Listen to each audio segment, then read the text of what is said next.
Biyahing Kapitolyo, sabay-sabay,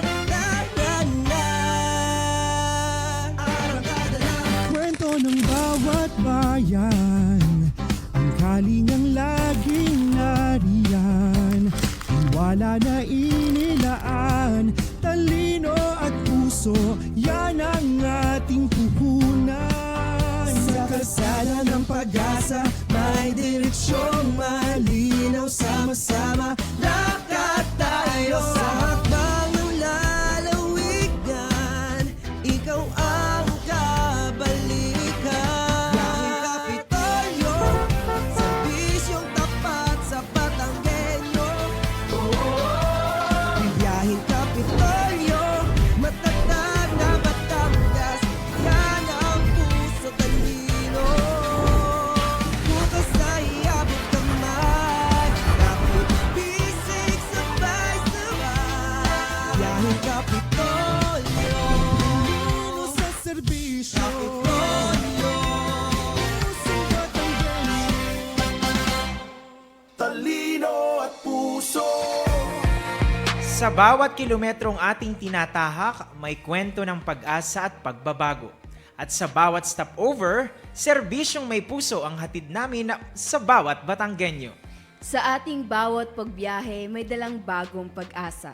Mas malapit, mas mabilis at mas pinagtibay.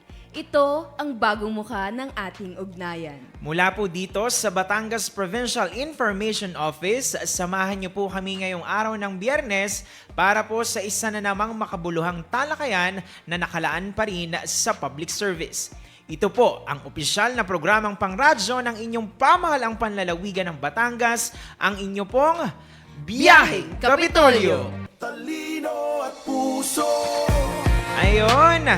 Magandang umaga, lalawigan ng Batangas. Ako po ang inyong lingkod, Jonathan Macaraig. At syempre, Yes, kasama ito Tala. naman po si Tala Cabello. Ayan, at bago nga po tayo magsimula sa ating kumustahan at balitaan, syempre tuwing ikalawang linggo ng Mayo, pasadahan na natin ito kasamang Tala. Yes. Dahil ito ay mga kumbaga ika nga ay inoobserbahan at napapanahon ngayon, lalo nga at sabi nga natin na tuwing ikalawang linggo ng Mayo ay ipinagdiriwang natin ang marami dito sa atin, sa bansa, sa mundo, kabilang na nga syempre ang Pilipinas, ang araw po ng mga ina. So napaka-special nito kasamang Tala. Ito po ay isang espesyal na araw ng pagbibigay pugay sa milyon-milyon pong kababaihan na walang sawang nagmamahal, nag-aalaga at nagsasakripisyo po para sa kanilang pamilya. Sila po ang ating mga ina na tinuturing na ilaw ng tahanan dahil po sa kanilang walang kapantay na pag-aruga, paggabay at syempre ang pagbibigay ng patnubay at inspirasyon po sa bawat miyembro ng pamilya at maging sa atin pong komunidad. Ayan, tama ka dyan, Sir Jonats. Itinuturing po ito bilang isa sa pinakamahalagang pagdiriwang sa buong mundo. At sa araw nga pong ito, karaniwang binibigyan ng pamilya ang kanilang mga ina. Siyempre, binibigyan natin sila ng pahinga man lamang.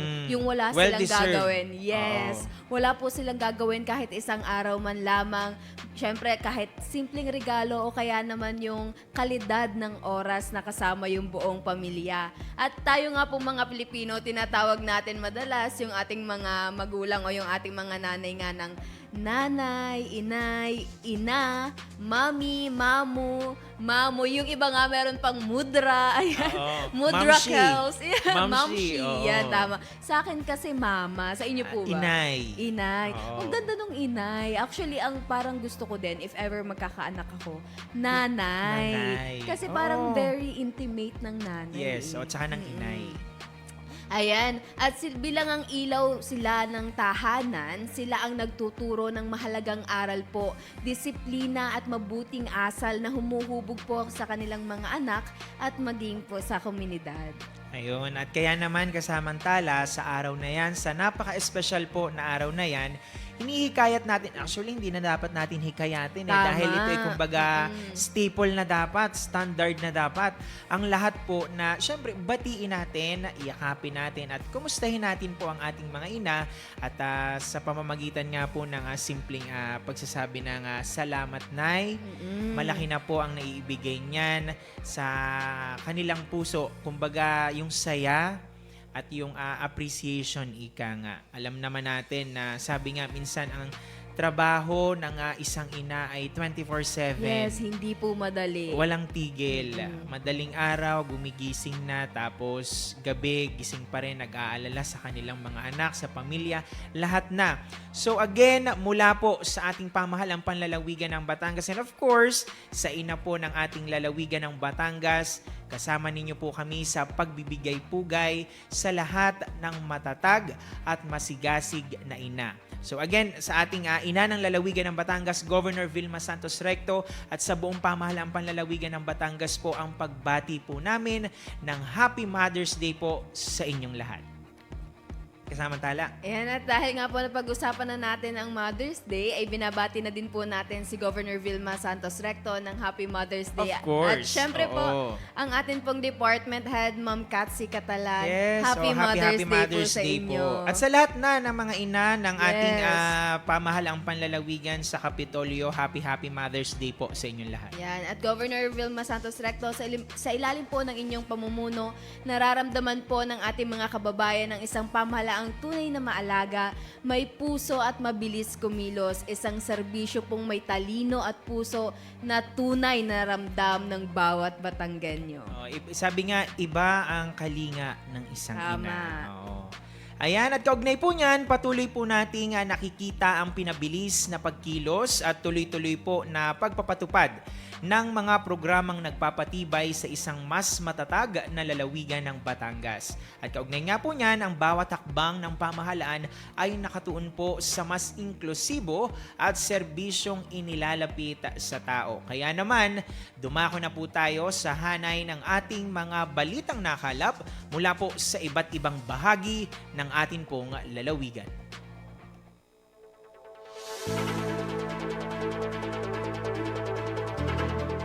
Mula sa bulwagang pambalitaan, narito na po ang inyong pangunahing balita sa lalawigan ng Batangas.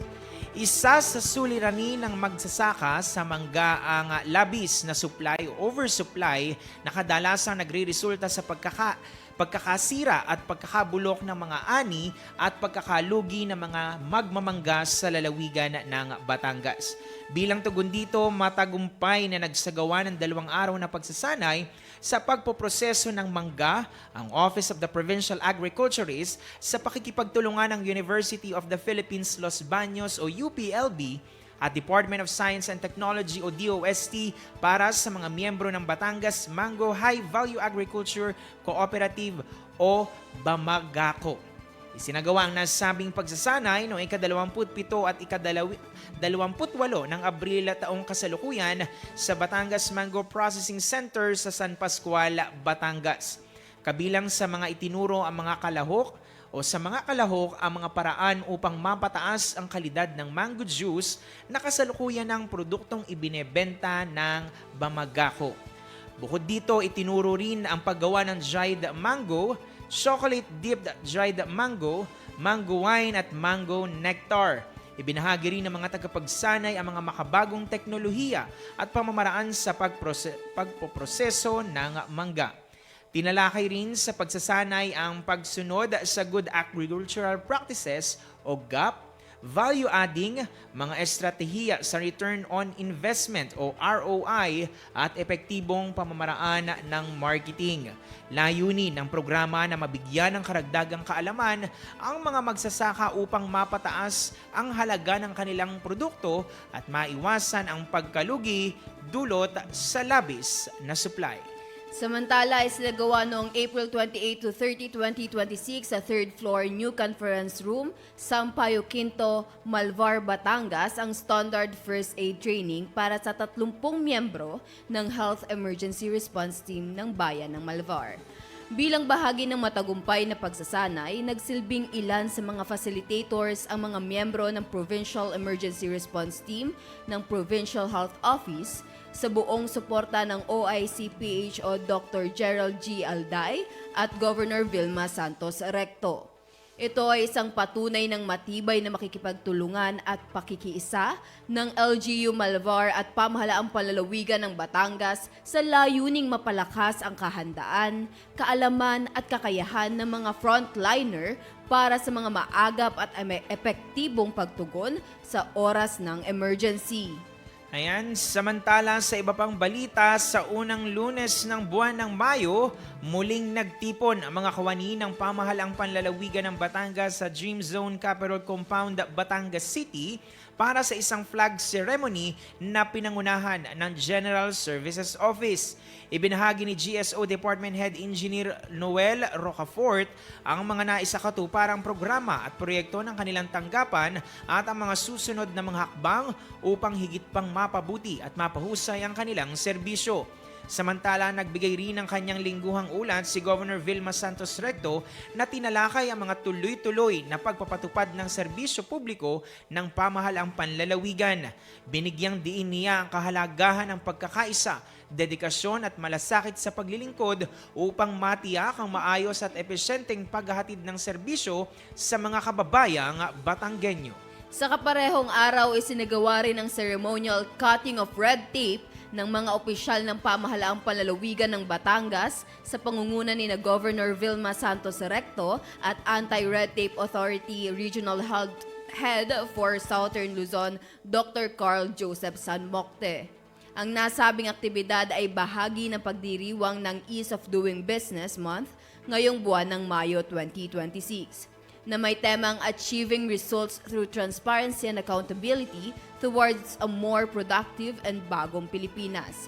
Layunin ng paggupit ng red tape na simbolikong ipakita ang patuloy na pagsisikap ng pamahalaan na pabilisin at pagaanin ang mga proseso sa mga tanggapan ng gobyerno at tiyakin ang mas epesyente, malinaw at tapat na pagbibigay serbisyo sa publiko. Samantala, pinangunahan naman ni Governor Vilma Santos Recto ang patuloy na pagsuporta ng pamahalaang panlalawigan sa mga kooperatiba sa lalawigan ng Batangas sa pamamagitan ng pagbibigay ng tulong pinansyal upang higit pang mapaunlad ang kanilang mga negosyo at kabuhayan. Bahagi ito ng advokasya ng lalawigan na palakasin ang sektor ng kooperatiba tungo sa mas matatag, masigla at inklusibong ekonomiya para sa lahat ng Batanggenyo.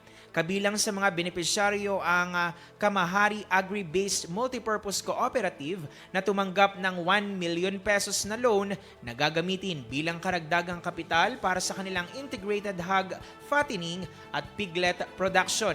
Samantala, ang Bago Ibaan Multipurpose Cooperative naman ay nakatanggap ng 3 million pesos loan para sa pagbili ng piglets o biik at patuloy na paglago ng kanilang iba't ibang serbisyo tulad ng consumer, marketing, credit at production. Kabilang din sa mga nakinabang ang United Labor Service Cooperative na tumanggap din ng 1 million pesos loan para sa expansion naman ng kanilang warehouse at karagdagang operational expenses sa recruitment at deployment ng mga manggagawa. Isang taos-pusong pasasalamat sa dedikasyon at walang sawang paglilingkod sa komunidad ang ipinakita noong Lunes, May 4, 2026 sa pamamagitan ng pamamahagi ng honorarium para sa una at ikalawang quarter sa ating mga sectoral volunteers. Kasabay nito ay sinagawa rin ang distribution ng tig 10 kilong bigas sa ilalim ng programang Bawat Bayan Makikinabang upang mas maraming pamilya ang matulungan. Samantala nga, personal na bumisita si Governor Vilma Santos Recto sa Provincial Legal Office noong araw ng Lunes upang kamustahin ang kalagayan at operasyon ng naturang tanggapan na pinamumunuan ni Atty. Louie Dalawampu. Sa naturang pagbisita, binigyang diin ng gobernadora ang mahalagang papel ng Provincial Legal Office sa pagpapanatili ng kaayusan, integridad at pagsunod sa batas.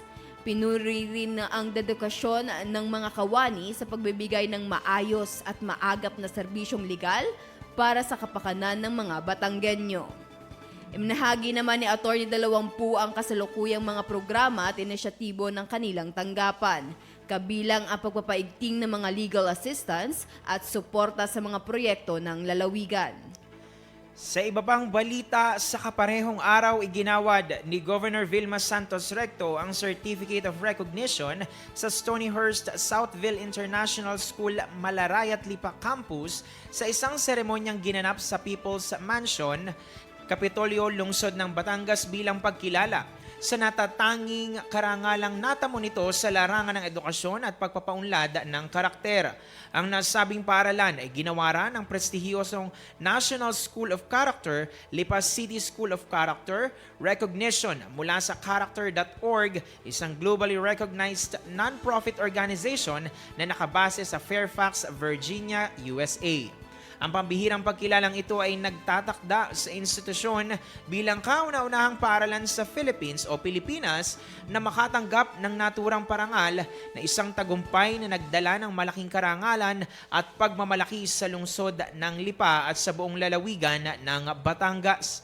Patunay ito sa matibay na adhikain ng paaralan sa pagtataguyod ng mataas na pamantayan sa edukasyon at paghubog ng mga mag-aaral na may integridad, pananagutan, malasakit sa kapwa na mga katangiang mahalaga sa pagbuo ng isang makatarungan at maunlad na lipunan. Gayon din, pinangunahan ni Governor Vilma Santos Recto ang paggawad ng Certificate of Recognition kay Dr. Jason B. Reyes ng Batangas State University, the National Engineering University, noong ika-4 ng Mayo 2026 sa People's Mansion Capitol Compound, Batangas City. Si Dr. Reyes mula sa lungsod ng Batangas ay kinilala bilang national qualifier para sa 2025 Metro Bank Search for Outstanding Filipinos and Exemplary Volunteerism sa isang prestihiyosong Career Service Award giving body sa larangan ng akadem, military at iba pang sektor sa komunidad. Nahirang si Dr. Reyes bilang qualifier dahil sa kanyang natatanging ambag sa aspeto ng volunteerismo, paglinang sa karunungan o akademya, pamumuno at serbisyo sa pamayanan na kanyang kinabibilangan. Sa pagpapatuloy po ng ating pagbabalita, lalawigan ng Batangas nagkaisa laban sa blue tick at online booking scams, mga turista at resort owners pinag-iingat. Nagsanib puwersa ang mga resort owners at pamahalaang panlalawigan ng Batangas kasama ang iba pang mga ahensya ng pamahalaan sa isang press conference noong ika-4 ng Mayo taong kasalukuyan upang ilantad at sugpuin ang talamak na online booking scams na nambibiktima ng mga turistang bumibisita sa lalawigan. Sa inisyatibo ng Playa Montana Resort sa Batangas City, katuwang ang pamahalaang panlalawigan sa pamamagitan ng Provincial Tourism and Cultural Affairs Office o PTCAO, Provincial Information Office at Provincial Legal Office, tinalakay ang sopistikadong modus ng mga online scammers. Ayon sa mga resort representatives, gumamit ang mga sindikato ng mga peking Facebook pages na madalas ay meta-verified o may asul na check o blue tick. Kaya madaling napapaniwala ang mga biktima. Upang makaakit, nag-aalok ang mga peking page na ito ng mga too good to be true na diskwento at mga engranding freebies, gaya ng libreng buffet meals. Sa gitna ng transaksyon, unti-unting sisingilin ng mga turista sa pamamagitan ng online payments at bank transfers gamit ang peking staff ID, business permits at mga peking dokumento. Ibinahagi rin ni PTCAO ang buong suporta ng Kapitolyo at ni Governor Vilma Santos Recto sa pagsusulong ng paraan at pamantayan upang tuluyan ng mawakasan ang ganitong panloloko at pambibiktima sa publiko. Lalo na ang nadadamay ang lehitimong negosyante sa Batangas. Bilang tugon, nagbigay ng technical na payo ang PNP Anti-Cybercrime Group at DICT-CICC kung paano tutukuyin ang mga peking account at ang mga hakbang na dapat gawin kung sakaling mabiktima ng ganitong modus. Binigyan diin naman ng Department of Tourism na ang pinakamabisang proteksyon ay ang pakikipagtransaksyon lamang sa mga DOT accredited at PTCAO registered na establishmento.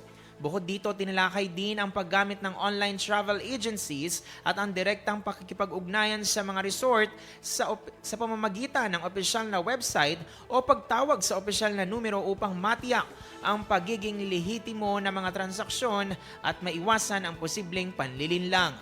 Samantala, hinikayat ni Attorney Cyril May B. Ebe, Attorney for ng Provincial Legal Office, ang mga biktima na iulat ang insidente at makipag-ugnayan sa PNP Anti-Cybercrime Group o NBI Cybercrime Division upang maayos na maisagawa ang proseso ng paghahain ng complaint affidavit at makakuha ng kaukulang cyber warrant para sa posibleng pagbawi ng mga perang na scam.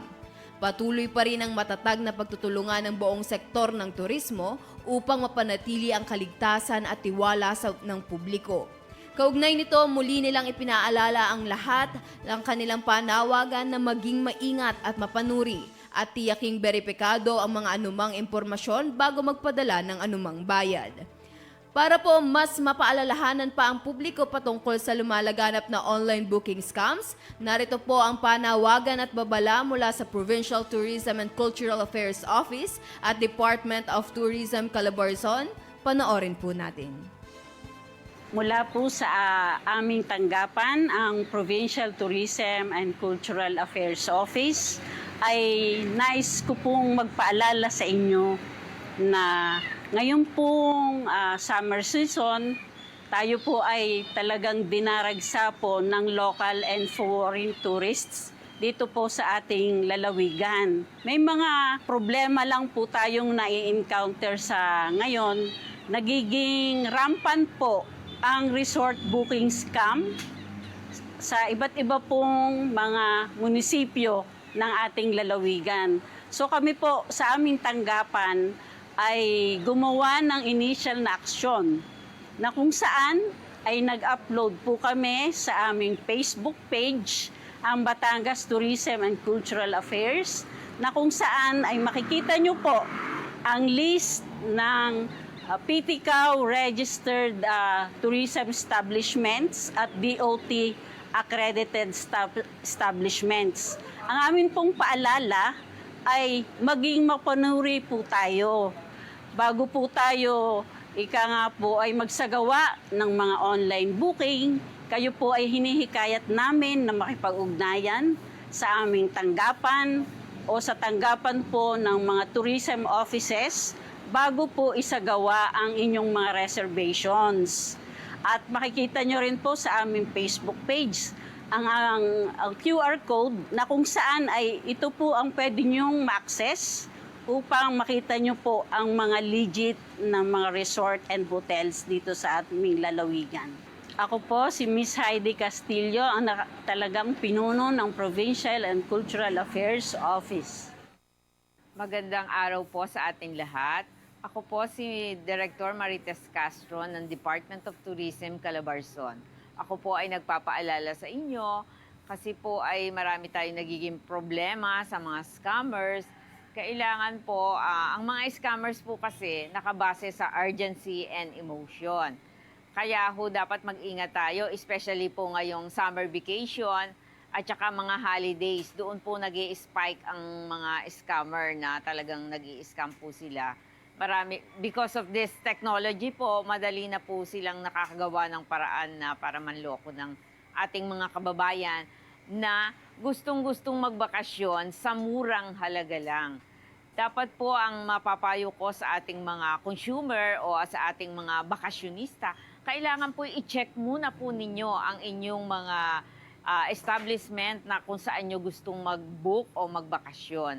Kailangan po hindi yung ang kanilang advertisement ay very urgent. O 5 na lang po ang natitira na room, mag-book na po kayo, magbayad na po kayo ng reservation. Hindi po dapat ganoon. Wag po tayong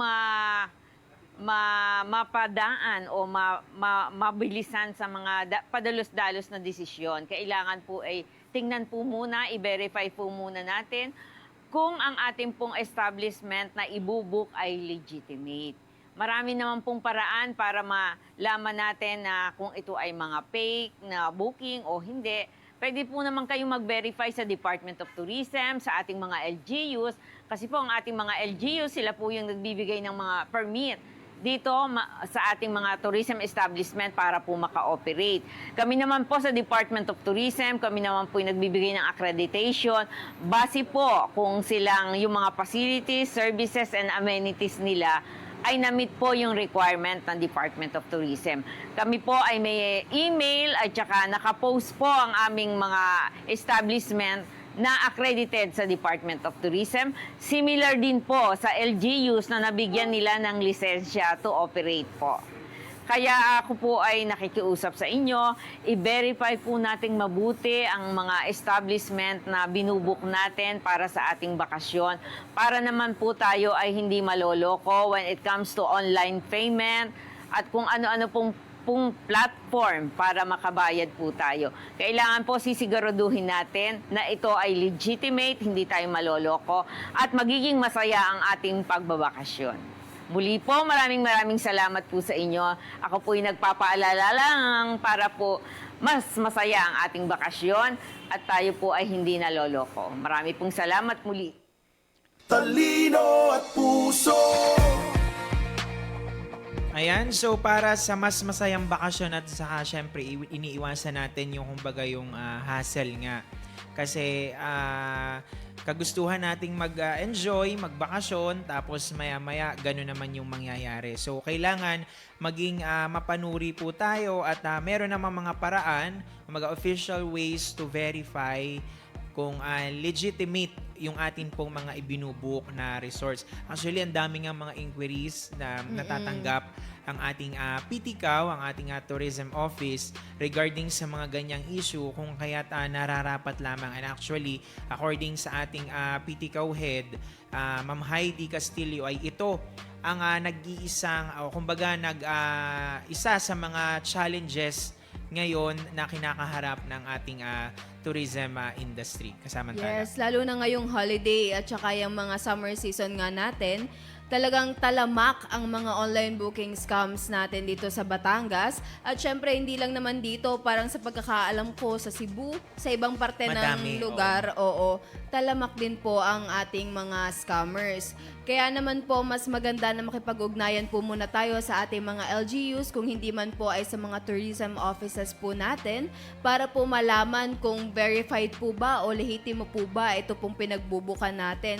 Kasi syempre, pera din po yung mawawala sa atin. Napakalaking pera na pinag-ipunan natin para po makapagsaya tayo, pero imbes nga po nai-scam tayo. At patuloy naman po itong ginagawa ng ating pong ahensya at ng pamahalaang panlalawigan ng Batangas para po masugpo ito pong mga scammers natin. Kasi nga, Sir Jonats, ito nga mga scammers natin ay may tawag na dito parang sophisticado daw. Kasi nga parang tumatalino na sila, one step ahead na sila lagi.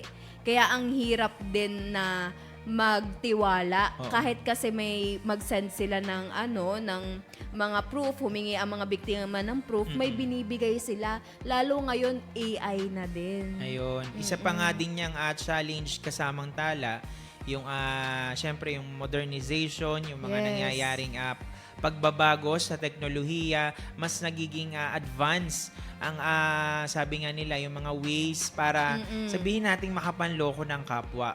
At ang nakakalungkot kasi doon kasamang tala ay sabi mo nga, pinag-ipunan itong Tama. mga perang ito na gagamitin na sana pag-enjoy. Lalo pa kapag ang case ng, kunwari, magbabakasyon kayo ay special occasion. Yes. Diba? May Mga birthday. Oo, ganyan. mga special na okasyon sa inyong pamilya.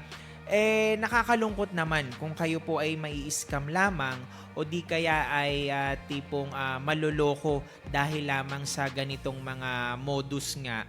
At sabi mo nga, yung sophisticated nga, napakatalino ng ating mga manloloko na ngayon. Pero dapat, syempre, Mas matalino matalino tayo. tayo Tama. dahil nasa atin yung pera na baka or posibleng wag naman nga sana ay baka mawala, sayang naman din.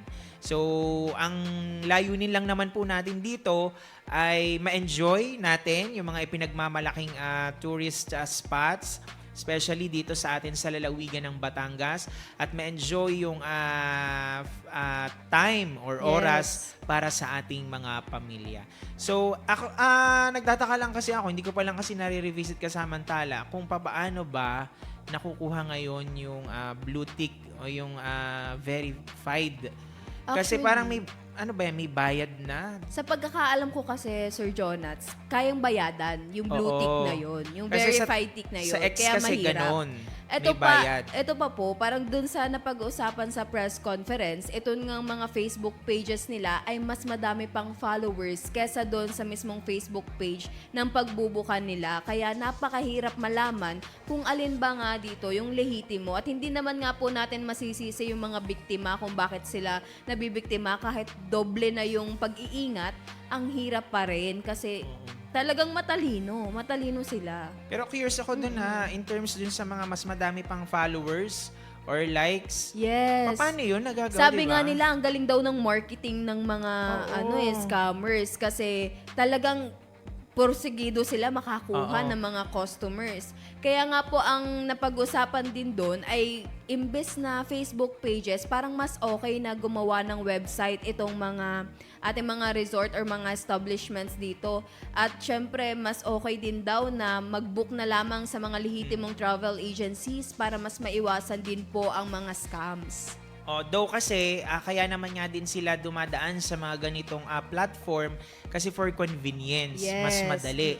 Pero kung tayo naman nga Saka ay... mas mura po eh. Oo, pero kung tayo naman nga ay maloloko lang din o dahil nga hindi na natin ma-identify kung ano ang tunay sa hindi, doon na tayo sa paraan na alam natin na mas magiging ligtas tayo. Yes, at sigurado. At bukod doon, ang panlaban lang po dyan para mapuksa itong mga manloloko or mga scammers na to, may listahan ang PTCAO Yes na mga po, registered ayan. at verified na mga staycation sites at mga pwede nilang puntahan. So itong listahan na to, pag hindi po or wala po doon, matik scam. Apo. Madagdag ko lamang din po sa ating mga business owners, mas okay din po na makapag-ugnayan kayo sa ating PTCAO para po makakaroon kayo ng accreditation at makasama kayo sa listahan po ng ating PTCAO accredited establishments para po masigurado at maiwasan nga po itong scams na nararanasan natin. Oo, para kumbaga partnership yan di ba? Yes. Kung tayo naman dito sa pamahalaan, tinutulungan natin ang ating mga kababayan in terms ng kanilang mga pangkabuhayan at sa pamamagitan nga nitong paraang ito ng pagbe-verify. Actually, nagbabayan-bayan naman ang ating kasamahan sa PTCAO na nalalaman nila at naitatala nila kung ano yung mga dapat, kumbaga, deserve na mapuntahan ng ating mga kababayang Batanggenyo. Kasi hindi lang naman yan dun sa pag-verify or pagiging legitimate. Tinitingnan din yung kabuuan, safety, yung kabuuan ng resort or tama. staycation site. So, visit nyo lamang po ang ating PTCAO Facebook page. Sila naman ay active na sumasagot para mag-verify kung hindi nyo man agad ma-access yung kanilang list. Pero much better po na i-access nyo yung list dahil ito lamang po ang nakikita natin, kumbaga, pinakamabisa na sandata natin sa mga manloloko. So, ayan, tuloy-tuloy pa, kasamantala ang ating balitaan.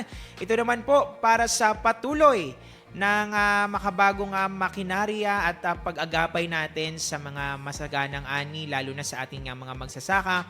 Patuloy po ang Office of the Provincial Agriculturist sa paghahatid po ng tulong para sa ating pong mga magsasakang Batanggenyo. Sa magitan ng Harvesting Assistance Services, mas pinadali, mas pinabilis at pinagaan ang pag-aani ng atin pong mga kababayan. Layunin po nitong siguraduhin na ang bawat butil at bunga ay napapakinabangan ng husto tungo po sa isang masaganang lalawigan. Serbisyong may talino at puso para sa mga masisipag at magsasakang Batanggenyo. At para nga po, mas maunawaan ang programang ito, panoorin po natin ang video mula sa Office of the Provincial Agriculturist. Narito po, pakinggan natin.